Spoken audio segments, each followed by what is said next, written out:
నీళ్లు త్రాగలేకపోయిరి, అందువలన దానికి మారా అను పేరు కలిగెను. హల్లెలూయా. ప్రజలు మేమేమి త్రాగుతామని మోషే మీద సణుగుకొనగా అతడు యెహోవాకు మొరపెట్టెను. అంతటా యెహోవా అతనికి ఒక చెట్టును చూపెను. అది ఆ నీళ్లలో వేసిన తరువాత నీళ్లు మధురములాయెను. అక్కడ ఆయన వారికి కట్టడను విధిని నిర్ణయించి అక్కడ వారిని పరీక్షించి, మీ దేవుడైన యెహోవా వాక్కును శ్రద్ధగా విని ఆయన దృష్టికి న్యాయమైనది చేసి ఆయన ఆజ్ఞలకు విధేయులై ఆయన కట్టడలన్నిటినీ అనుసరించి నడిచిన ఎడల నేను ఐగుప్తీయులకు కలుగజేసిన రోగములలో ఏదియు మీకు రానియను. నిన్ను స్వస్థపరచు యెహోవాను నేనే అనెను. తరువాత వారు ఎలీమునకు వచ్చిరి. అక్కడ 12 నీటి బుగ్గలను 70 ఈత చెట్లను ఉండెను. వారు అక్కడనే ఆ నీళ్ల యొద్ద దిగిరి. పరిశుద్ధుడా, ప్రేమ గల తండ్రి, ఈ పరిశుద్ధ ఆదివార దినం నాయనా మీరు మాతో మాట్లాడి మమ్మల్ని బలపరచండి. మా ఈ జీవిత యాత్రలో శ్రమలు, శోధనలు, ఇరుకులు, ఇబ్బందులు, కష్ట నష్టాలలో ప్రభువా, మరి ముఖ్యంగా నాయనా విశ్వాసములు ఎక్కడ మేము పడిపోకుండా మీ కృప మాకు తోడుగా ఉంచండి తండ్రి. మీరు మా మీద మీ కృపను చూపి మా పాపము కొరకు మీ పరిశుద్ధ రక్తాన్ని కార్చి మా పాపాన్ని క్షమించినారు, మీకు వందనాలు. మా మరణాన్ని కొట్టివేసినా వందనాలు నాయన. ఇదిగో ఈ వాక్యం ద్వారా మీరు మాతో మాట్లాడి మమ్మల్ని బలపరచమని ప్రభు అయిన యేసుక్రీస్తు నామమున ప్రార్థిస్తున్నాము తండ్రి, ఆమేన్. మిరియాం అనేటువంటి స్త్రీ గురించి మనం ధ్యానం చేస్తా ఉన్నాం. దేవుడు ఇజ్రాయేలు ప్రజలను ఎంతగానో కాపాడుతూ ఉంటాడు. మరి ముఖ్యంగా ఒక మాట గుర్తుపెట్టుకోవాలి, దేవుడు ఇజ్రాయేలు ప్రజలను చాలా జాగ్రత్తగా కాపాడుతుంటాడు. ఎలా కాపాడుతాడంటే, మన ఇంటి వారిని మనం ఎంత జాగ్రత్త చూసుకుంటాం, అవునా కదా? మన ఇంట్లో కొడుకుని, బిడ్డని, తర్వాత ఒకవేళ బిడ్డకి పెళ్లి చేస్తే అల్లుడిని, తర్వాత కొడుకు పెళ్లి చేసే కోడల్ని మనమే జాగ్రత్త చూసుకుంటాం. వేరే వాళ్ళు జాగ్రత్త చేస్తారా? అంత శ్రద్ధ కలిగి ఉంటారా? ఉండరు. కానీ దేవుడు ఇజ్రాయేలు ప్రజలకి చాలా జాగ్రత్తలు, చాలా బాధ్యతలు తీసుకొని ఉన్నాడు. మరి ముఖ్యంగా ఈ ఇజ్రాయేలు ప్రజలను నడపడానికి దేవుడు మోషేని ఏర్పరచుకున్నాడు. తర్వాత మోషేతో పాటు అహరోను ఏర్పరచుకున్నాడు. వీరితో పాటు ఒక స్త్రీ కూడా ఉంది ఇక్కడ. దేవుని స్తోత్రం చెప్పండి. చాలా మంది స్త్రీలు దేవుని సేవలో ఎన్నుకుంటారు. అమ్మ ప్రార్థన చేయంటే ప్రార్థన చేయరు కొంతమంది. అమ్మో మేము చర్చిలో ఎక్కడ ప్రార్థన చేస్తాను భయపడి ఏం చేస్తారు, ఎన్నికకి తగ్గుతారు. కానీ వాస్తవానికి దేవుని దృష్టికి పురుషుడు స్త్రీ అని ఆ రూపాలు మాత్రమే కానీ ఆత్మ మాత్రం అందరికీ సమానమే. దేవుని స్తోత్రం కనుక అందుకు మీరేం చేయాలా? మాకంటే ఎక్కువగా దేవుని గురించి తెలుసుకోవాలి. చప్పట్లు కొట్టండి. హల్లెలూయా. ఈ ప్రాంతంలో స్త్రీలను ప్రోత్సహించే విషయంలో ప్రభు నాకు చాలా జ్ఞానం ఇచ్చున్నాడు. అయితే మిరియాం అనేటువంటి స్త్రీ గురించి మనం ధ్యానం చేస్తా ఉన్నాం. చూద్దాం మరొకసారి 20వ వచనం నుండి చదువు. ఒకసారి చదువుతాం. 20వ వచనం, 15వ 20వ వచనం. మరియు అహరోను సహోదరియు ప్రవక్తియునగు మిరియాము తంబురను చేత పట్టుకొనెను. స్త్రీలందరూ తంబురలతోనూ నాట్యములతోనూ ఆమె వెంబడి వెళ్ళగా. అయితే ఈమె ఏం చేస్తుందంటే దేవుడు చేసిన మేలులు వింటున్నారా? శ్రద్ధగా వింటున్న వారు ఒకసారి స్తోత్రం చెప్పండి. ఎవరి గురించి ధ్యానం చేస్తున్నాం? ఎవరిమే? మోషే, అహరోను యొక్క సహోదరు. దేవుడు చేసిన మేళ్ళన్నీ జ్ఞాపకం చేసుకొని ఏం చేస్తుందంటే, కొంతమంది స్త్రీలను అందరినీ సమకూర్చుకొని, ఇజ్రాయెల్ ప్రజల్లో ఉన్న స్త్రీలందరినీ సమకూర్చుకొని, రండి మనం నాట్యం చేసి దేవుని ఆరాధించుదామని. తంబుర అంటే ఒకటి ఉంటుంది. తంబుర, వీణలు చాలా ఉంటాయి. అవి మ్యూజిక్ వాయించే అవన్నీ. దేవునికి స్తోత్రం. అసలు మ్యూజిక్ అనేది ఏర్పాటు చేయబడింది దేవుని ఆరాధించడానికి. సినిమా పాటలకు కాదు మ్యూజిక్ ఏర్పాటు చేసింది. సాతాను ఏం చేసినాడంటే సినిమా పాటలకు డీజేలు పెట్టి డ్యాన్స్ చేసి ఇష్టం వచ్చినట్టు ప్రజలు అల్లరి చేస్తున్నారు. అల్లరి కాదు, ఆరాధన చేయడానికే మ్యూజిక్ అనేది, సంగీతం అనేది దేవుడు భూమి మీద దాన్ని జ్ఞానాన్ని ఇచ్చి వారితో సంగీత వాయిద్యాలను వాయింపజేసే కృపను ఇచ్చినాడు. హల్లెలూయా. మిరియాం ఏం చేస్తుంది? తమ్ముర పట్టుకొని స్త్రీలందరినీ తీసుకొని వారందరి ముందు ఆమె నాట్యం చేసుకుంటూ ఉంటే స్త్రీలందరూ ఆమె వెనుకని వెళ్తా ఉన్నారు. అంటే స్త్రీలను దేవుని ఆరాధించేటువంటి విధానాన్ని ఆమె నేర్పుతుంది. దేవుని స్తోత్రం చెప్పండి. కొంతమంది దేవుని ఎలా ఆరాధించాలో మనకి ఎవరు నేర్పరు, ఇంట్లో వాళ్ళు నేర్పరు. నేర్పుతారా? బంధువుల చేత మనం నేర్చుకోలేము, ఇంట్లో వాళ్ళ చేత నేర్చుకోలేము. ఎక్కడ నేర్పబడుతుంది అంటే మందిరములో దేవుని సన్నిధిలోనే దేవుని ఆరాధించే పద్ధతిని నేర్చుకుంటాం. మిరియాము ప్రజలందరినీ ఆ స్త్రీలను తీసుకొని వారి ముందు తంబురతో నాట్యమాడుతూ వెళ్తుంటే ప్రజలందరూ కూడా దేవుని ఆరాధిస్తున్నారు. మరి ముఖ్యంగా స్త్రీలు. ఎవరు? స్త్రీలు. మీ అందరికి వందనాలమ్మా. సండే స్కూల్ వాళ్ళు చాలా జాగ్రత్తగా ఇక్కడే కూర్చున్నారు. 12 సంవత్సరాల వరకు బాల్యం అంటారు. ఏమంటారు? 12 సంవత్సరాల వరకు. 12 దాటిన తర్వాత జ్ఞానం అనేది దేవుడు ఇస్తాడు. మీరు ఈరోజు మంచిగా ఈ మిరియాం గురించి వింటున్నారు, నాకు చాలా సంతోషం. ఈ పాటి వాళ్ళు సండే స్కూల్ అని బయటకు వెళ్ళి కూర్చుంటారు, కానీ దేవుడు ఆపినాడు. దేవుని స్తోత్రం కనుక ఈ మిరియాం ఏం చేసిందంటే దేవుని ఆరాధిస్తూ ఉన్నది. ఆమెతో పాటు చాలా మంది స్త్రీలు ఆరాధిస్తూ ఉన్నారు. ఏమని ఆరాధిస్తూ చూద్దాం. 22వ వచనం. మోషే ఎర్ర సముద్రం నుండి జనులను సాగచేయగా వారు సూరు అరణ్యములోనికి వెళ్ళి దానిలో 3 దినములు నడిచిరి. అచ్చట వారికి నీళ్లు దొరకలేదు. అంతలో వారు మారాకు చేరిరి. మారా నీళ్లు చేదైనవి గనుక వారు ఆ నీళ్లు త్రాగలేకపోయిరి. అందువలన దానికి మారా అను పేరు కలిగెను. ప్రజలు మేమేమి త్రాగుతామని మోషే మీద సణగుకొనగా అతడు యెహోవాకు మొరపెట్టెను. అంతటా యెహోవా అతనికి ఒక చెట్టును చూపెను. ఆ చెట్టు అందులో వేయగా ఏమైపోయిన నీళ్లు మధురముగా మారినాయి. అంటే దేవుడు మోషే ద్వారా, మరి ముఖ్యంగా 22వ వచనం, మళ్ళీ ఒక్కసారి 22వ వచనం. దేవుడు మోషే ద్వారా ఏం చేయించాడో ఆమె చెబుతున్నది. మోషే ఎర్ర సముద్రము నుండి జనులను సాగచేయగా వారు షూరు అరణ్యములోనికి వెళ్ళి దానిలో 3 దినములు నడిచిరి.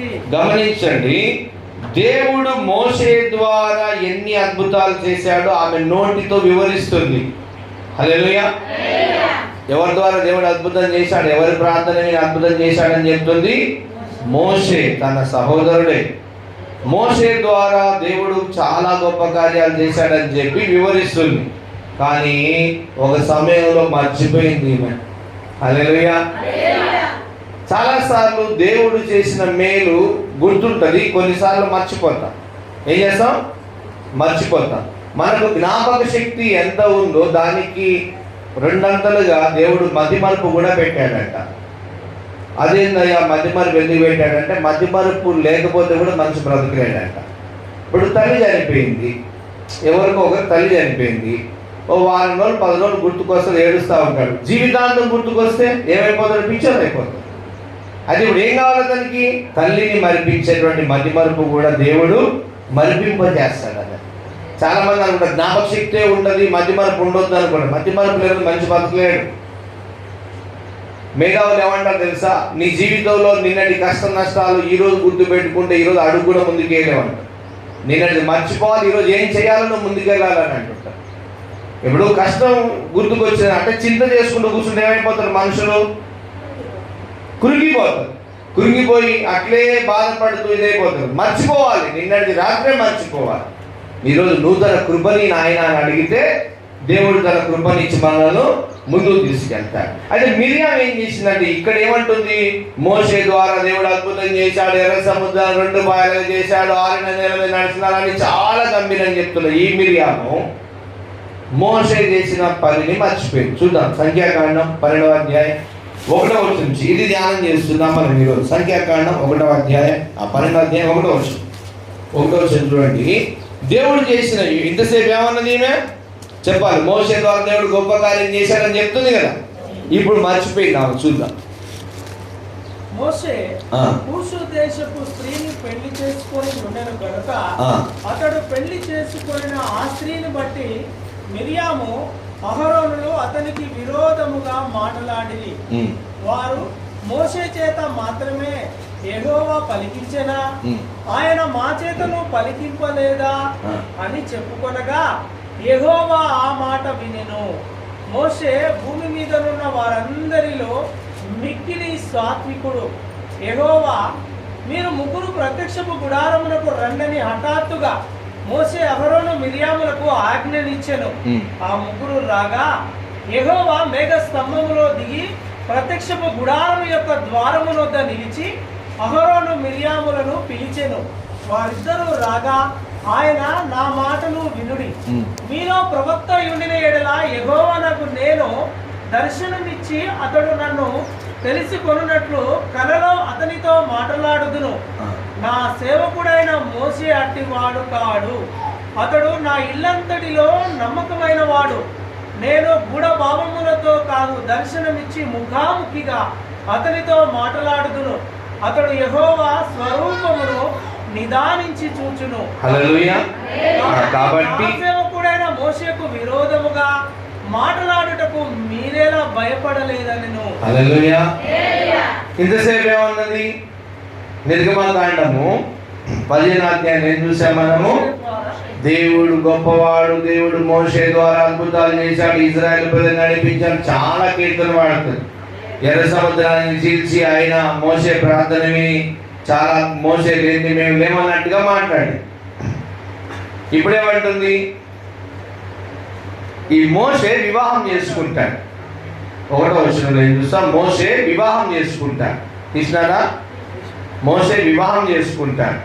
చేసుకోగానే కుళ్ళు పడుతుంది. ఎవరికి? అహరోనికి, మిరియాకి ఇద్దరు కుళ్ళు పట్టి 2వ వచనం ఏమంటుంది చూడండి. వారు మోషే చేత మాత్రమే యెహోవా పలికించెనా, ఆయన మా చేతను పలికింపలేదా? ఆయన మా చేతను, దేవుడు ఆయనతోనే మాట్లాడుతున్నాడా? మాతో కూడా మాట్లాడతాడు. మేము కూడా దేవుని మాటలు వింటున్నాం, దేవుని పని చేస్తున్నాం అన్నట్టుగా మోషే మీద సనుగుతా ఉన్నారు. మళ్ళీ 2వ వచనం. వారు మోషే చేత మాత్రమే యెహోవా పలికించెనా, ఆయన మా చేతను పలికింపలేదా? ఆయన అసలు ఈ పరిచర్య అంతా ఇజ్రాయెల్ ప్రజలు నడిపిస్తున్నంత మోషే ఒక్కడేనా? 6 లక్షల కాల్వలు మోషే ఒక్కడేనా? మేము కూడా ఉన్నాం కదా, మాతో కూడా మాట్లాడాలి దేవుడు అని చెప్పేసి మిరియా ఒక స్త్రీ ఇంతసేపు ఏం చేసింది? మోషేని పొగిడింది. ఇప్పుడు ఏం చేసింది? మోషే మీద సనుగుతుంది, మోషే మీద గునుగుతుంది. ఆయనతోనే మాట్లాడాడా దేవుడు? మాతో మాట్లాడలేదా? మేము నడిపించలేదా? మేము లేని ఆయన ఉన్నాడా అన్నట్టు. ప్రియులారా, ఒకటి మాత్రం జ్ఞాపకం చేస్తాను. ఇప్పుడు ఇక్కడ 6 లక్షల కాల్బలం ఇజ్రాయెల్ ప్రజలను నడిపించడానికి దేవుడు మోషేని ఏర్పరచుకున్నాడు. ఆ మోషేకి సహకారులుగా అహరోను, మిరియాము, ఇక చాలా మంది ఉంటారు, కనబడరు కొంతమంది, కానీ సహకరించుకుంటూ సాగుతున్నారు. కానీ ఉన్నపాటికి గర్వం వచ్చింది. ఏమొచ్చింది? గర్వం వచ్చి మోషేతోనే మాట్లాడతాడా దేవుడు, మాతో కూడా మాట్లాడతాడని గర్వం వచ్చింది. అప్పుడు దేవుడు ఏం చేశాడంటే, ఆమె మనసులో అనుకుంటుంది, దేవుడు ఏం చేశాడు? ముగ్గురిని రమ్మని చెప్పినాడు. మోషే, అహరోను, తర్వాత మిరియాము, ముగ్గురు మీరు ఒక దగ్గరికి రండి అని చెప్పేసి ఆయన మేఘ స్తంభంలో వచ్చి ఆయన మాట్లాడుతున్నాడు. చూద్దాం. ఏ సార్? దేవుడు వీరి ముగ్గురుతో మాట్లాడుతున్నాడు. చూద్దాం సార్. మీరు ముగ్గురు ప్రత్యక్షపు గుడారములకు రండని హఠాత్తుగా మోషే, అహరోను, మిరియాములకు ఆజ్ఞనిచ్చెను. ఆ ముగ్గురు రాగా యెహోవా మేఘ స్తంభములో దిగి ప్రత్యక్షపు గుడారం యొక్క ద్వారము వద్ద నిలిచి అహరోను మిరియాములను పిలిచెను. వారిద్దరు రాగా ఆయన నా మాటను వినుడి, మీలో ప్రవక్త యుండిన ఎడల యెహోవానకు నేను దర్శనమిచ్చి అతడు నన్ను తెలుసుకొనున్నట్లు కలలో అతనితో మాట్లాడుదును. హల్లెలూయా.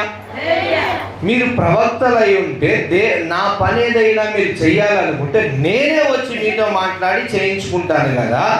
అయితే నేను మోషేతో మాట్లాడాను, ఆయనకు నేను పని అప్పగించాను, ఆయన ద్వారా చేసుకుంటున్నాను, మీరెందుకు గర్వముగా ఇష్టం వచ్చినట్టుగా అనుకుంటున్నారని దేవుడు గద్దిస్తూ ఉన్నాడు మిరియామును. చూద్దాం. నా సేవకుడైన మోషే అటివాడు కాడు, అతడు నా ఇల్లంతటిలో నమ్మకమైన వాడు. దేవుడు తన సేవకుడైన మోషే గురించి చెప్పుకుంటున్నాడు. ఏమంటున్నాడు? మోషే చాలా మంచివాడు, అతనికి నేను కొన్ని బాధ్యతలు ఇచ్చాను, ఆ బాధ్యతలు చేస్తున్నాడు. ఒకసారి తలల పైకి ఎత్తండి. మోషేకి ఏమేమి బాధ్యతలు ఇచ్చారు తెలుసా? ఫస్ట్ ఎక్కడున్నాడు మోషే? హెబ్రీ స్త్రీకి పుట్టిన కుమారుడు మోషే. మోషే తల్లి ఏం చేస్తుంది? జమ్మ బిడ్డలో దాచిపెట్టి నీళ్ళ మీద వదిలితే ఫరో కుమార్తె వచ్చి పెంచుకుంటారు. 40 సంవత్సరాలు ఫరో కుమార్తెకు కుమారుడిగా మోషే పెరుగుతాడు. కొంతకాలం తర్వాత మోషేకి తెలుస్తుంది, నువ్వు ఈ జాతి వాడవు కాదు, ఇదిగో ఆ ఇజ్రాయెల్ జాతికి చెందిన వాడవి, ఈ ఐగుప్తు దేశం వాళ్ళని పెంచుకుంటానని తెలిసినప్పుడు మోషే ఏం చేస్తాడంటే ఇజ్రాయేలు ప్రజల మీద మంచిగా ప్రీతి కలిగి ఎట్లనైనా వీళ్ళని కాపాడాలని మోషే ఆలోచన చేస్తాడు. ఆ సమయంలో మోషే ఒక హత్య కూడా చేస్తాడు. తర్వాత హెబ్రీని హత్య చేస్తాడు. ఫస్ట్ ఎవరిని? ఐగుప్తీని హత్య చేస్తాడు. తర్వాత ఏం చేస్తాడు? వీళ్ళు ఇజ్రాయేల్ ప్రజలు ఇద్దరు అన్నదమ్ములు తిట్టుకుంటా ఉంటే, ఎందుకురా మీరు తిట్టుకుంటున్నారు అన్నప్పుడు ఆ ఇద్దరిలో ఒకడేమంటాడంటే, మా మీద నేను అధికారిగా ఉంచింది ఎవడరా, నువ్వు మాకెదురు మాట్లాడుతున్నావు అన్నప్పుడు, నువ్వు మొన్న ఆ ఐగుప్తీని చంపినట్టు మమ్మల్ని చంపుదాం అనుకుంటావు సరికి అయ్యో తెలిసిపోయిందని భయపడి మోషే అక్కడి నుంచి పారిపోతాడు. అప్పుడు ఏం జరుగుతుంది? దేవుడు ప్రత్యక్షమవుతాడు మోషేకి. చపడు కొట్టి ప్రభుత్వం. హల్లెలూయా. పిల్లలు గమనించాలి. మీరంతా అనుకుంటారు అన్నదమ్ములతో మంచిగా ప్రేమగా ఉండాలి, ఆ అక్క చెల్లెలతో ప్రేమగా ఉండాలి, అందరూ మంచిగా ఉండాలి అనుకుంటారు. ఒకసారి వాళ్ళతో వీళ్ళతో విరోధాలు అయినప్పుడు నిన్ను ఒంటరి చేస్తాడు దేవుడు. ఎందుకు తెలుసా? ఆయన నీతో మాట్లాడటానికి. దేవుడు సోదరు చెప్పు. ఆయన ఏం చేస్తాడు? నీతో మాట్లాడటానికి. అబ్రహాంతో కూడా ఒంటరిగా మాట్లాడాడు లేదా? ఇస్సాకుతో ఒంటరిగా మాట్లాడు, యాకోబుతో ఒంటరిగా మాట్లాడాడు. తర్వాత మోషేతో కూడా ఆయన ఒంటరిని చేసి మాట్లాడుతున్నాడు. ఎందుకు ఈ మాట గుర్తు చేస్తున్నా అంటే, కొన్నిసార్లు జీవితంలో బాధలు కష్టాలు వస్తాయి, డబ్బులు ఎవరు సహకరించరు, ఎవరు చాదుకోరు, నువ్వు ఒంటరి ఉంటావు. అప్పుడు ఏం బాధపడదు, దేవుని దగ్గర ప్రార్థన చేయి, ఆయన నీతో మాట్లాడతాడు. దేవుని స్తోత్రం కనుక ఒంటరిగా చేసి మాట్లాడతాడు ఆయన. నా జీవితంలో కొన్ని శోధనలు వచ్చినప్పుడు నేను ఏంది ఒంటరితనం అన్నప్పుడు దేవుడు మాట్లాడి, హల్లెలూయా. మోషేతో దేవుడు మాట్లాడి ఏం చేస్తాడు?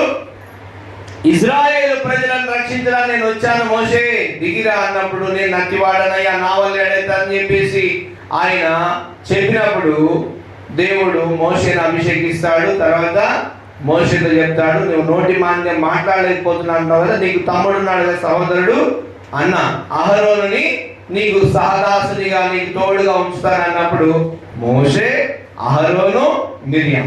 చూడండి, మిరియాం ఇప్పుడేం మాట్లాడుతుంది? సంఖ్యాకాండం 12వ అధ్యాయంలో మోషేతోనే మాట్లాడతాడా దేవుడు, మాతో మాట్లాడా అని మాట్లాడుతుంది. నిజంగా ఫస్ట్ మరి మోషేతో మాట్లాడినప్పుడు మిరియాం ఉందా పక్కన? లేదు. ఆ అగ్ని పొద నుంచి దేవుడు మోషేతో మాట్లాడుతాడు, మిరియాం ఉందా? లేదు. ఏం చెయ్యాలో దేవుడు మోషేకి చెప్పుకున్నాడు. మోషే దేవుని మాటకు లోబడి చేస్తూ ఉన్నాడు. ఎందుకు ఈ మాట గుర్తు చేస్తున్నానంటే, నీ విశ్వాస జీవితంలో నువ్వు ఎలా ఉండాలన్నది దేవుడు నీతో మాట్లాడుతుంటా, నువ్వు నడుస్తూనే ఉండాలంతే. ఎవరు నచ్చినా ఎవరు నచ్చపోయినా నువ్వు ముందుకు వెళ్ళిపోతూ ఉండాలి. ఇక్కడ ఎంతసేపు సేవకునిగా కొంతమంది సేవకుల గురించి వాళ్ళ గురించి చెప్పుకుంటారు. నేను అలా చెప్పాను, విశ్వాసం గురించి చెప్తాను మీకు. దేవుని సోదరులుగా సేవకుడిని నన్ను మంచి చూసుకోవాలి, మీరు తెలియకపోతే మిరియాకి ఇప్పుడు ఏమైంది తెలుసా? ఇప్పుడు మిరియాకి ఏమైందో చూద్దాం. ఇట్లయినా అట్లయినా చెప్పరు, మీ విశ్వాసాన్ని కాపాడుకోవాలి. మిరియాము కుష్టు వచ్చేస్తుంది, చెయ్యి అంతా తెల్ల పొడ వచ్చేస్తుంది. చూద్దాం సంఖ్యాకాండం. వారిద్దరు రాగా ఆయన నా మాటలు వినుడి, మీలో ప్రవక్త ఉండిన ఎడల యెహోవా నాకు నేను దర్శనమిచ్చి అతడు నన్ను తెలుసుకొనున్నట్లు కలలో అతనితో మాట్లాడుదును. నా సేవకుడైన మోషే అట్టి వాడు కాడు, అతడు నా ఇల్లంతటిలో నమ్మకమైన వాడు. నేను గూఢభావములతో కాదు, దర్శనమిచ్చి ముఖాముఖిగా అతనితో మాట్లాడుదును. అతడు యెహోవా స్వరూపమును నిదానించి చూచును. కాబట్టి నా సేవకుడైన మోషేకు విరోధముగా మాట్లాడుటకు మీరేలా భయపడలేదని. ఎందుకు భయపడలేదు? మీరు ఎందుకు అట్లా మాట్లాడుతున్నారని మిరియాముతో అహరోనుతో దేవుడు అంటూ ఉన్నాడు. తర్వాత చూద్దాం. యెహోవా కోపము వారి మీద రగులు కొనగా ఆయన వెళ్ళిపోయెను. మేఘమును ఆ ప్రత్యక్షపు గుడారము మీద నుండి ఎత్తబడెను. అప్పుడు మిరియాము హిమము వంటి తెల్లని కుష్టు గలదాయెను. అహరోను మిరియాము వైపు చూచినప్పుడు ఆమె కుష్టి గలదిగా కనబడెను. హల్లెలూయా. తెల్లగా కుష్ఠరోగం వచ్చిన వాళ్ళు ఎట్లుంటారు? తెల్లపొడ వస్తుంది కదా కొంతమంది కొన్ని ఇండ్లను చూస్తారు, తెల్లపొడ మొత్తం ముఖము ఇదంతా తెల్లపొడ వచ్చేస్తుంది. అట్లా మొత్తం తెల్లగా అయిపోయిందంట. అహరోను చూసి భయపడ్డాడు, ఇదేంది ప్రభువా? అహరోను చూసి భయపడుతున్నాడు. తర్వాత మోషేకు వచ్చి కూడా చెప్తాడు అహరోను. చెప్పినప్పుడు తర్వాత మోషే మన ప్రార్థన చేస్తాడు. కానీ ఇక్కడ జరిగింది ఏంటంటే, దేవునికి వ్యతిరేకంగా నీవు నీ ఆత్మీయ బిడ్డల విషయంలో కూడా మాట్లాడకూడదు. నీ ఇంట్లో ఉన్న ఆడబిడ్డ కావచ్చు, తోడి కోడలు కావచ్చు, అత్త కావచ్చు, అక్క కావచ్చు, తమ్ముడు కావచ్చు, తమ్ముని కొడుకు కావచ్చు, అన్న కొడుకు కావచ్చు, ఎవరి మీద కూడా వ్యర్థముగా మనం మాట్లాడకూడదు. హల్లెలూయా. దైవజనుడని ఇక్కడ జ్ఞాపకం చేస్తున్నారు, కానీ దేవుని బిడ్డల మీద కూడా మనం విరోధంగా మాట్లాడకూడదు. మనం ఎవరెవరి మీద మాట్లాడుకున్న ఆ అభిప్రాయాలన్నీ చాలా నష్టాలు కలిగేసి మనకు కనబడవు. కొన్ని నష్టాలు కష్టాలు కలుగు. అయితే ఫస్ట్ ఏం చేయాలంటే, ప్రభువా పోయిన వారం మనం ఏం ధ్యానించినాం? నా నాలుకను అభిషేకించయ్యా, నా ద్వారా జరిగిన ప్రతి అపరాధములు క్షమించిన ఆయన, శాపములు ఎంతమంది ఒడిచి అవన్నీ వెలుగొట్టు ప్రభు. ప్రభు దగ్గర ఏం చేయాలా? శాపాలన్నీ క్షమాపణ అడగాలి. హిమము కంటే తెల్లగైందంట. దావీదు ఏమని ప్రార్థన చేస్తాడు? దేవుని స్తోత్రం కలుగాలి. హిస్సోపుతో నన్ను కడుగు, హిమము కంటే హృదయం చేయమంటున్నాడు దావీదు. పరిశుద్ధత అనేది హృదయానికి కావాలి, కానీ మనకి శరీరానికి అనారోగ్యం వచ్చేసి తెల్లపొడ కుష్ఠరోగం చూడగలుగుతాం, కొంతమంది చూడలేము. మన బస్సులో పోతుంటే నేను నా ముందర మొత్తము కూర్చొని ఒక బ్రదరు, అది ఏమో అది నాకు పెద్ద ఇబ్బంది అనిపించి ఎన్ని సీట్లో పోయి కూర్చున్నా. ఆ గాలి వస్తా ఉంది ఆ కిటికీలోంచి, కొంచెం ఇబ్బందిగా అనిపిస్తుంది. అలాగే ఇక్కడ ఈ మిరియాలు ఏమైపోయింది? తెల్లపొడ ఒళ్ళంతా. ఒక చోట కొంతమంది చిన్న ఉంటాయి, పెద్దగా ఒళ్ళంతా తెల్లగా అయిపోయిందంట. అహరోను చూస్తున్నాడు, చూద్దాం ఏం జరిగిందో. అప్పుడు మిరియాము హిమము వంటి తెల్లని కుష్టు గలదాయెను. అహరోను మిరియాము వైపు చూచినప్పుడు ఆమె కుష్టు గలదిగా కనబడెను. అహరోను, అయ్యో నా ప్రభువా, మేము అవివేకులము, పాపులమైన మేము చేసిన ఈ పాపమును మా మీద మోపవద్దు. హల్లెలూయా. చిన్న తప్పే, చిన్న సనుగుడు. ఏం చెప్పింది? రాయి తీసుకొని కొట్టిందా? చిన్న సనుగుడు. మోషేతోనే మాట్లాడుతున్నా, దేవుడు మాతో మాట్లాడా అనేసరికి దేవుడు విన్నాడు. గట్టి చప్పట్లు కొట్టండి. హల్లెలూయా. ఎక్కడ ఎవరితో ఏమి మాట్లాడినా, ఎలా మాట్లాడినా నువ్వు పక్కన వాళ్ళు వినలేదు అనుకుంటా, కానీ దేవుడు వింటాడు. ఎమ్మటి విని ముగ్గురు పిలిచాడు, వచ్చేయండి ప్రత్యక్ష గుడారం ఉంది కానీ పిలిచి మాట్లాడని వెళ్ళిపోయిన తర్వాత ఈమె కుష్ఠరోగం వచ్చేసింది. హల్లెలూయా. కుష్ఠు కలిగి తెల్లని పొడ శరీరంతో వచ్చేసింది. అహరోను చూసి భయపడుతున్నాడు. ఏమంటున్నాడు? అయ్యో ప్రభువా. చదువుదాం. అయ్యో నా ప్రభువా, మేము అవివేకులము. ఇప్పుడు ప్రార్థన చేస్తున్నాడు. ఆమె జరిగిన అది చూసినాక ఏం చేస్తా? అయ్యో నా ప్రభువా, మేము అవివేకులము, పాపులము. పాపులమైన మేము చేసిన ఈ పాపమును మా మీద మోపవద్దు. పాప క్షమాపణ చాలా అడగాలి. మీరు బాగా కడుక్కోవాలి హృదయాన్ని. మీరు అనుకుంటారు వస్తున్నారు మందిరానికి, ఈ ఆదివారం మొదటి ఆదివారం అయిపోయింది, రెండో ఆదివారం, మూడో ఆదివారం, 4 వారం బాగా లెక్క పెట్టుకుంటారు. కానీ హృదయాన్ని కడుక్కోవాలి దేవుని దగ్గర. మౌనంగా వెళ్ళి కూర్చో, నీ పాపాలేదో పరిశుద్ధాత్మ గుర్తు చేస్తాడు. దేవుని స్తోత్రం కనుక. భర్తనే తిట్టావో, ఇంటి పక్కన తిట్టావో, తల్లినే తిట్టావో, తండ్రినే తిట్టావో, అన్ననే తిట్టావు, అక్కనే తిట్టావు, ఎవరెవరి మీద ఎలాంటి దురాభిప్రాయాలు కలిగి నీవు నీ మనసులోంచి ఆ ఉద్దేశాలు కలిగిన అవన్నీ దేవుడు గుర్తు చేసి ఏం చేస్తాడు తెలుసా? క్షమాపణ కోరుకో, నేను కడుగుతున్నానంటాడు ఆయన. దేవుని స్తోత్రం కనుక. హల్లెలూయా. చదువు. తన తల్లి గర్భములో నుండి పుట్టినప్పటికే సగము మాంసము క్షీణించిన శిశు శవము వలె ఆమెను ఉండనీయకుమని మోషేతో చెప్పగా, మోషే ఎలుగెత్తి, దేవా దయచేసి ఈమెను బాగు చేయమని యెహోవాకు మొరపెట్టెను. అప్పుడు యెహోవా మోషేతో, ఆమె తండ్రి ఆమె ముఖము మీద ఉమ్మి వేసిన ఎడల ఆమె 7 దినములు సిగ్గుపడును కదా. ఆమె పాలెము నెలుపల 7 దినములు ప్రత్యేకముగా ఉండవలెను. తర్వాత ఆమెను చేర్చుకొనవలెను. కాబట్టి మిరియాము 7 దినములు పాలెము వెలుపలనే గడిపెను. మిరియాము మరలా చేర్చబడు వరకు జనులు ముందుకు సాగరైరి. తరువాత జనులు హజేరతు నుండి సాగి పారాను అరణ్యములో దిగిరి. హల్లెలూయా.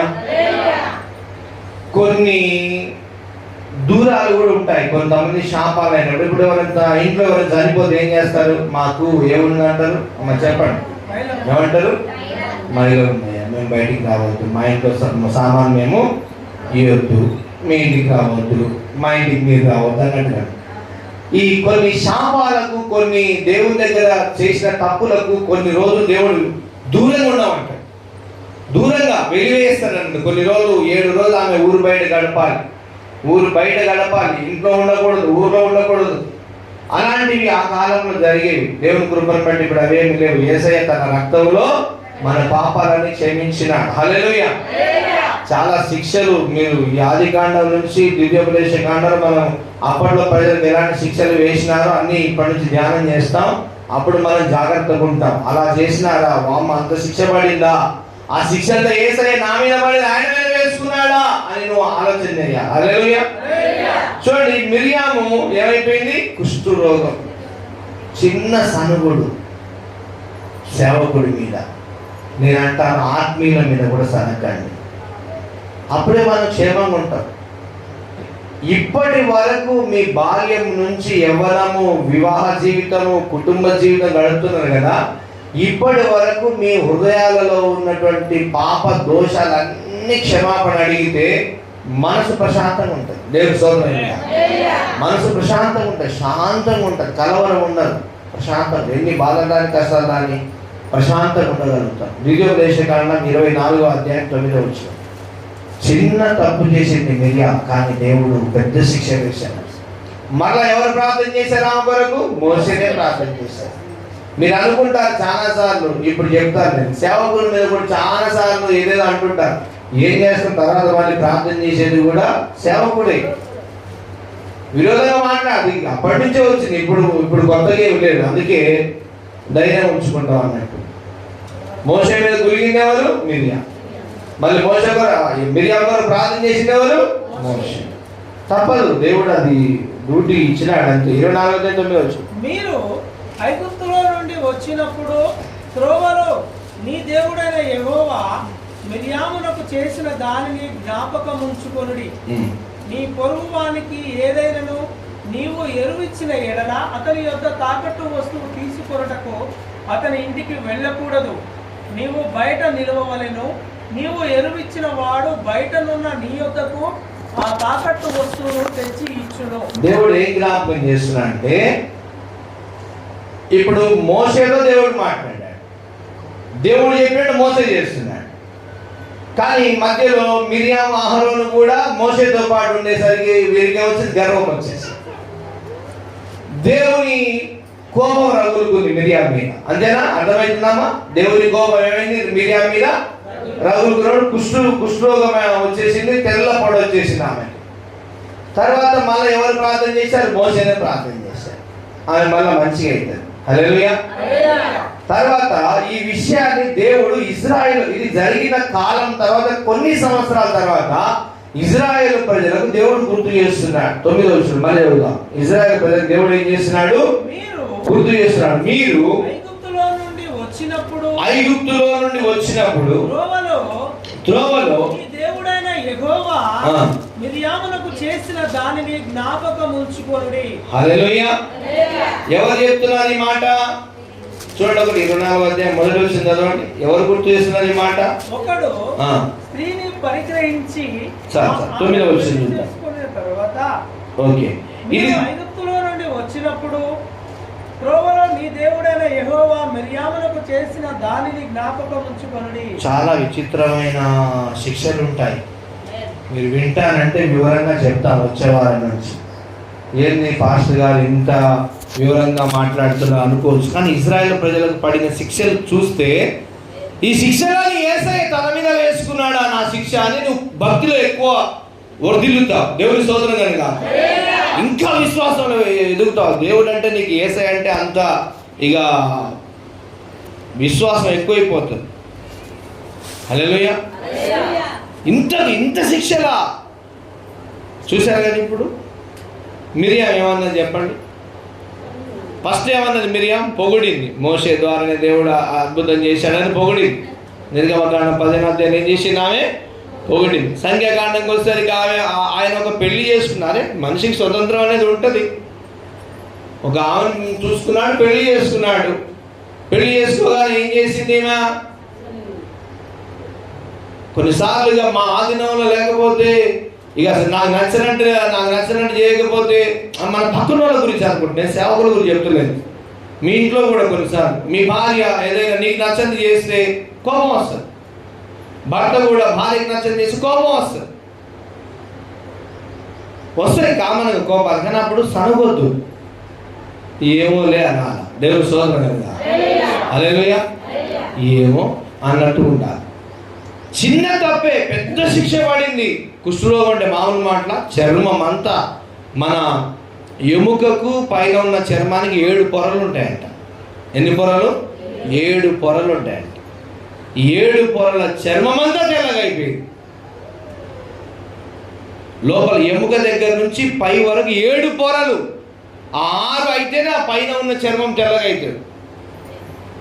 దేవుని కోపం రగులుకుంటే ఎంత ప్రమాదం చూడండి. మనం ఆయన కోపం వచ్చి ఏమి చేయకూడదు. దేవుని స్తోత్రం కదా. దయచేసి పిల్లలు తిడుతున్నారు, ఎవరైనా కొడుకులను తిడుతున్నారు ఇష్టం వచ్చినట్టు, మీ నాలుక శుద్ధి చేసుకోండి. కొడుకుల మీద ఒక్క శాపం వదిలినా కొన్ని తరాలు తగులుతుంది. చాలా ఏళ్ళు పనిచేస్తూనే ఉంటుంది. భర్తలను తిడుతున్నారా? మానుకోండి. ఇంటి పక్కన తిడుతున్నారా? మానుకోండి. ఎవరిని తిట్టదు. ఏదైతే అదైతుంది. దేవుడు భూమి మీదకి పంపిండు. ఉంటే ఉంటాం, పోతే పోతాం. దేవుడికి స్తోత్రం కనుక పోయేదైతే దేవుని దగ్గరికే కదా, పోవాలి కదా. మీరు యేసయ్యను ఎంతమంది ప్రేమిస్తున్నారో ఒక సంఘంలో పాస్టర్ అంట, నేనయ్యా. ఈరోజు నువ్వు చనిపోతావు అంటే నువ్వు ఎట్లా ఫీల్ అవుతావు అంటే, అయ్యా పిల్లలు అది ఇక్కడ చస్తేనే కదా అక్కడ నువ్వు బతికేది యేసయ్య దగ్గర. ఇక్కడ నువ్వు ఇప్పుడు ఆడిపోవాలంటే ఈయన చస్తేనే కదా పైకి ఎక్కేది, పైకి పోయేది ఆత్మ, అవునా కాదా? కానీ చావంటే భయం మనిషికి. ఎందుకంటే శరీరాన్ని ఎక్కువగా ఇష్టపడతాడు మనిషి. శరీరాన్ని ఎక్కువ ఇష్టపడతాడు కాబట్టి చావంటే భయపడతాడు. చాలామంది చావంటే భయపడరు. కరెక్ట్గా 8 నెలల సంవత్సరం క్రితము అమెరికా దేశంలో ఒక సేవకుడు ఇలాగే మంచి మోటివేషనల్ స్పీకర్, ఆయన పేరు కిక్ అనే సేవకుడు మంచిగా క్లాస్ ఇస్తున్నాడు. దేవుని పాస్టర్ గారు ఆయన మంచిగా మంచి విషయాలు చెప్పేటువంటి యౌవనస్తుడు కిక్. ఒక దుర్మార్గుడు దూరం నుంచి గన్తో షూట్ చేసి కాల్ చేశాడు. వాడు ఒక చిచోరా టైప్ అన్నట్టు, వాడేదో పెద్ద ఉగ్రవాది కాదు. అతను చెప్పిన మాటలు ఇప్పుడు నేను మీతో చెప్తున్నాను కొన్ని విషయాలు. కొన్ని నచ్చక ఏం చేస్తారో పగబెట్టుకున్నట్టుగా కొంత అక్కడ అతను కూడా ఏదో పగబెట్టుకొని ఉన్న వ్యక్తి అంట. తర్వాత తెలిసి షూట్ చేసి చంపేసి. ఏ సేవకుడు? ఏం పేరు చెప్పాను? అమెరికా దైవజనుడు. ఏం పేరు? చార్లీ క్రిక్ సేవకుడు. 100 మంది ముందర ఉన్నారు. దూరం నుంచి అటు షూట్ చేసి చంపేశాడు. ఆయన చనిపోయిన తర్వాత ఆ పాస్టర్ గారి భార్యని ఇంటర్వ్యూ చేస్తా ఉన్నారు. అమ్మా, నీ భర్త చనిపోయాడు కదా, ఎలా ఫీల్ అవుతున్నావు అంటే, నేను సంతోషంగా ఫీల్ అవుతున్నాను. ఆయన నాకు ఎన్నో విషయాలు తెలియపరిచినాడు పరలోక రాజ్యం గురించి. ఆయన చెప్పిందంతా పరలోక రాజ్యం గురించి, కాకపోతే నాకంటే ముందెళ్ళాడు. ఇప్పుడు నా దగ్గర లేడు, కానీ ఆయన ఎక్కడ ఉండాలో అక్కడే ఉన్నాడు, అక్కడికి వెళ్ళాడు కదా అని సంతోషిస్తున్నాడు. ఫస్ట్ సాక్ష్యం నేను ఒక మనిషి చనిపోయినప్పుడు తన భార్య సంతోషంగా సాక్ష్యం ఇచ్చింది, నా కళ్ళారా చూసిన సాక్ష్యము ఆ సాక్ష్యం చూస్తున్నాం. దేవుని సోదరుడు అంటారా ఎవరైనా? ఎందుకు ఆమె అలా అనగలిగింది తెలుసా? దేవుని గురించి లోతుగా తెలిసిన వాళ్ళే అట్లా అంటారు. హల్లెలూయా. లోతుగా తెలుసుకోవాలి. ఉత్తరం చావొస్తుంటే ఏమైతుంది? ఈడ చేస్తే ఈ భూమిలో ఈ శరీరం ఇక్కడ అవుతుంది, శరీరంలో ఉన్న ఆత్మ దేవుని దగ్గరికి వెళ్ళిపోతుంది. ఇప్పుడు ఎన్ని రోజులకైనా దేవుని దగ్గరికి పోయేవాళ్ళ వద్దా? మంచిగా జరుగుతుందా ఇబ్బంది జరుగుతుందా? అయితే అక్కడ పోయి ఉండేటప్పుడు మాత్రం నీవు దేవుని పరిశుద్ధ అలంకరణ ధరించుకొని పోవాలి. దేవుని సోదరుడుగా ఈ పాప మనసుతో, ఈ సనుగుడు మనసుతో, ఈ గురుగుడు మనసుతో, ఈ కుళ్ళు కుతంత్రాలు, ఈర్ష కక్షలు, కోప తాపాలు పెట్టుకున్న మనసుతో దేవుని దగ్గరికి పోలేము. హల్లెలూయా. వాక్యం ఏమనుంది? ఆయన పరిశుద్ధుడు కనుక మీరును పరిశుద్ధులై ఉండు. నువ్వు పరిశుద్ధంగా ఉండి ఏ రోజు పోయినా ఏం కాదు. దేవుని సోదరుడు కనుక ఇప్పుడు సొంత తల్లిదండ్రింటికి బిడ్డ పోతుంటుంది, సంతోషంగా పోతుందా లేదా? ఏమేమో చదువుకొని బిడ్డ పోతుంది. ఏడాది మొత్తం అత్తగారింటి కాడు ఏం చేస్తుంది? తల్లిదండ్రింటికి చాలా సంతోషంగా పోతుంది. అమ్మ తల్లిదండ్రింటికి సంతోషంగా పోతుందా?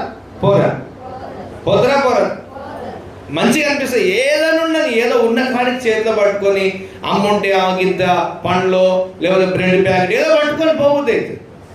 తల్లిదండ్రింటికి పోయినట్టే ఏ దేశం నుంచి వచ్చినామో ఆ దేశానికి వెళ్ళిపోతాం. అందులో విచిత్రం ఏముంది? ఇక్కడ మనకు ఇది భూలోకము, దేవుడు పరలోకము. అసలు పోవాల్సిందే అక్కడికి పోవడానికి మనం ఇక్కడ రెడీ కావాలా. దేవుని స్తోత్రం కనుక మరి ముఖ్యంగా ఈరోజు ఈ మిర్యాములాగా మనం ఇష్టం వచ్చినట్టుగా సనుగుడు గురించి చేస్తే దేవుని కోపం మన మీదకి వస్తే ఆమెకు కుష్టి వచ్చింది, కానీ మనకి ఎలాంటి అనారోగ్యాలు కలిగేస్తుందో తెలియదు, మనకి ఎలాంటి బాధలు పెడతాడో తెలియదు. కనుక మరి ముఖ్యంగా ఈ కోపాన్ని దేవుడు తన కుమారుడైన యేసు మీద వేసి మనల్ని క్షమించాడు. ఆయన మనం క్షమించిన తర్వాత కూడా మనము పరిశుద్ధ మనసు కలిగి బ్రతకకపోతే ఎలా దేవుని సన్నిధికి వెళ్తాం? హృదయాలు కడుక్కోవాలి. ఏమంటాడు దావీదు? ఈ సోపుతో నన్ను కడగయ్యా హిమము కంటే. ఏమంటున్నాడు? నా కుష్ఠరోగం కలగయ్యా అంటున్నాడా దావీదు? కాదు. ఏమంటున్నాడు? నా హృదయాన్ని శుద్ధి చేయంటున్నాడు. దేవుడి మాటలు దీవించుగా. హల్లెలూయా. నిన్న హరినారాయణ అని ఒక తమ్ముడు మా దగ్గర ప్రదర్శించాడు, స్టీఫెన్ ఫ్రెండ్. టకటక మాట్లాడుకుంటున్నప్పుడు అన్నాడు, అయ్యారు గంటలు చెప్పే ప్రసంగాలు వేసయ్య గారు. నిజంగా చాలా మంది గంటలు చెప్తారు. కాదు, మనిషి గంట 30 నిమిషాలు ఉంటుందంట వినే శక్తి. 30-40 అంత మించి ఉండదంట. ఇప్పుడు మనం విన్నది 30-35 నిమిషాలు విన్నాం, ఇది మైండ్లోకి వెళ్ళిపోతుంది. దీని తర్వాత ఇంకో 30 చెప్పినందుకో ఆ తర్వాత 30 వినబడదు, ఫస్ట్ 30 కూడా కొట్టుకొని వెళ్ళిపోతుంది. ఈ 30 ఏం నేర్చుకున్నాం మనం? మిరియాము దేవుని సేవకుడైన మోసే మీద సనగడంతో దేవుని కోపం ఆమె మీదకి వచ్చి కుష్ఠరోగం కలిగేసి. మనం ఏం నేర్చుకున్నాం ఈరోజు అంటే ఎవరి మీద కూడా మనం సనగకూడదు, ప్రశాంతంగా బ్రతకాలి. హల్లెలూయా. దేవుని కోపం మన మీద రాకుండా, మన పిల్లల మీద రాకుండా చూసుకోవాలి. హల్లెలూయా. మీకా గ్రంథం ఒక మాట చూడండి. మీకా గ్రంథం 6వ అధ్యాయము 4వ వచనం. దేవుడు గుర్తు చేస్తా ఉన్నాడు. జరిగింది కూడా ఇజ్రాయెల్ ప్రజలకు దేవుడు ఏం చేస్తున్నాడు? గుర్తు చేస్తున్నాడు. ద్వితీయోపదేశకాండం. కానీ మీకా గ్రంథం 6వ అధ్యాయం 4వ వచనం మనం ఒక మాట చూద్దాం. ఐగుప్తు దేశములో నుండి నేను మిమ్మును రప్పించి తిని, దాస గృహములో నుండి మిమ్మును విమోచించి తిని, మిమ్మును నడిపించుటకై మోసే అహరోను మిరియాములను పంపించి తిని. స్తోత్రం. దేవుడే చెబుతున్నాడు ఇక్కడ, మోషేను అహరోనును మిరియామును నేను పంపాను. అంటే దేవుని చేతిలో వాడబడుతున్నటువంటి వ్యక్తే కానీ తెలియక సరిగేసింది. ఈరోజు నేను చెప్తాను, దేవుడు నీ మీద ఏ ప్రణాళిక కలిగి ఉన్నాడు ఇప్పుడు తెలియదు, కానీ ముందున్న కాలం తెలుస్తుంది. తొందరపడలేదు. ఈమా దేవుని చేతిలో ఉంది, దేవుని ప్రణాళికలో ఉంది, దేవుని మనసులో ఉంది, కానీ తొందరపడి. అలా నేను ఎందుకు జ్ఞాపకం చేస్తున్నాను? ఈరోజు పరిశుద్ధాత్మలు మన సంఘానికి ఇచ్చే మాట ఏంటంటే, నీవు దేవుని ప్రణాళికలు ఉన్నావు, కానీ ఎక్కడ కూడా తొందరపడకుండా జాగ్రత్త పడు. చివరికి నీ మీద ఉన్న ప్రణాళిక అంతా దేవుడు బయలుపరుస్తాడు. హల్లెలూయా. దేవుడి మాట దీవించుగా ప్రార్థన చేసుకుందా. ఆ మధ్యలో బ్రదర్ మంతయ్య వారు ప్రార్థన నడిపిస్తారు.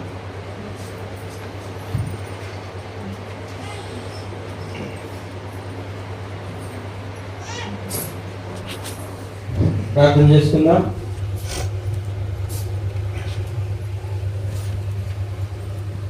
ప్రార్థన. ప్రేమ కనికరం గల గొప్ప తండ్రి, పరిశుద్ధుల